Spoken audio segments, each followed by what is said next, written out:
एक दिन गौतम बुद्ध अपने शिष्यों के साथ एकदम शांत बैठे हुए थे। उन्हें इस प्रकार बैठे हुए देख शिष्य चिंतित हुए कि कहीं वह अस्वस्थ तो नहीं है। एक शिष्य ने उनसे पूछा कि आज वह मौन क्यों बैठे हैं? क्या शिष्यों से कोई गलती हो गई है? इसी बीच एक अन्य शिष्य ने पूछा कि क्या वह अस्वस्थ हैं? पर बुद्ध मौन रहे।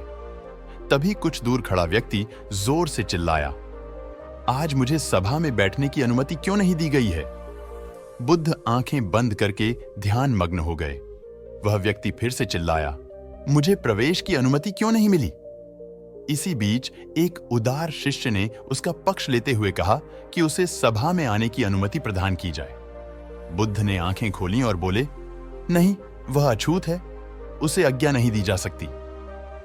यह सुनकर शिष्यों को बड़ा आश्चर्य हुआ।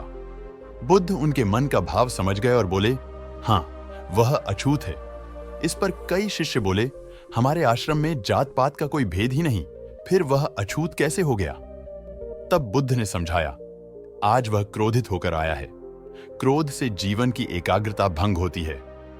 क्रोधी व्यक्ति प्राय मानसिक हिंसा कर बैठता है, इसलिए जब तक वह क्रोध में रहता है तब तक अछूत होता है।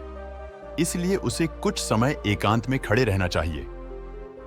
क्रोधित शिष्य भी बुद्ध की बातें सुन रहा था। पश्चाताप की अग्नि में तप कर वह समझ चुका था कि अहिंसा ही मनुष्य का महान कर्तव्य व परम धर्म है। वह बुद्ध के चरणों में गिर पड़ा और कभी क्रोध न करने का प्रण लिया। शिक्षा आशय यह है कि क्रोध के कारण व्यक्ति अनर्थ कर बैठता है और पश्चाताप उसे बाद में होता है, जिसका कोई लाभ नहीं मिलता। इसलिए हमें क्रोध नहीं करना चाहिए। असल मायने में क्रोधित व्यक्ति अछूत हो जाता है और उसे अकेला छोड़ देना चाहिए।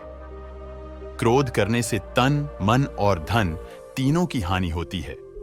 क्रोध से ज्यादा हानिकारक कोई और वस्तु नहीं है।